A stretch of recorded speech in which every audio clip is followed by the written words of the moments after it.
Hello friends, Flexprint Hub YouTube channel में आपका एक बार फिर से स्वागत है। आज इस वीडियो में हम सीखेंगे, अगर आप फोटोशॉप यूज करते हैं तो कुछ सेटिंग है जो आपको जरूर ट्राई करना चाहिए। ये वीडियो बिगिनर के लिए है, जो लोग फोटोशॉप में काम करते हैं, फोटोशॉप में बेटर परफॉर्मेंस और कुछ एरर से बचने के लिए और फास्ट काम करने के लिए ये सेटिंग बहुत ही इंपॉर्टेंट है। ठीक है, चलो वीडियो को शुरू करते हैं। पहले आप क्या कीजिए, फोटोशॉप ओपन करके एडिट मेनू में जाइए, लास्ट में जो प्रेफरेंस ऑप्शन है इस पर जाके जनरल पर क्लिक कीजिए। ठीक है, क्लिक करने के बाद देखिए मैं आपको एक एक करके सेटिंग दिखा देता हूँ, आपको कौन सा सेटिंग को चेक करके रखना है। ठीक है, चलिए हम जनरल पे कुछ नहीं करते, इंटरफेस पे देखिए यहाँ पे काफी सारे कलर ऑप्शन है। आप चाहें तो कोई कलर चेंज करना है तो यहाँ पे लेआउट का कलर आप चेंज कर सकते हैं, जो भी आपका पसंद है। ठीक है, और एक ऑप्शन है यूआई फॉन्ट साइज के लिए। यहाँ पे देखिए, आप अगर फोटोशॉप का जो आइकन है उसे बड़ा चाहते हैं तो इसे आप यहाँ से बड़ा छोटा भी कर सकते हैं। यूआई फॉन्ट साइज भी आप देखिए, जो भी आप बड़ा छोटा करना चाहते हैं कर सकते हैं। इस सेटिंग को करने के बाद आपको फोटोशॉप को रिस्टार्ट करना पड़ेगा। ठीक है, मैं आपको एक बार सेटिंग करके दिखा देता हूँ। ठीक है, फिर आप जाइए वर्क स्पेस में, यहाँ पे आपको कुछ नहीं करना है। टूल्स में देखिए, यह क्या इंपॉर्टेंट ऑप्शन है, आपको जरूर ट्राई करना चाहिए।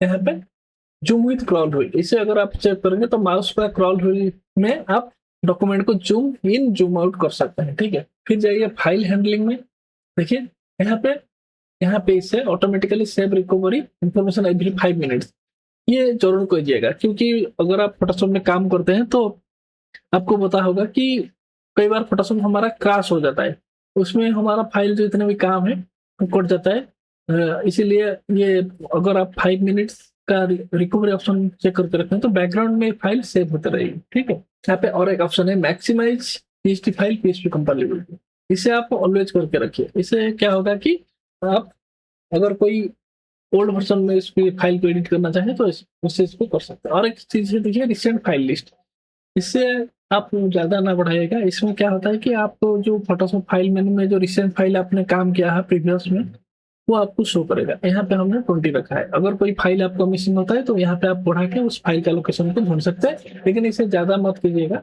ठीक है, फिर सेटिंग को चेंज कर लीजिएगा। फिर एक्सपोर्ट में हम कुछ नहीं करेंगे।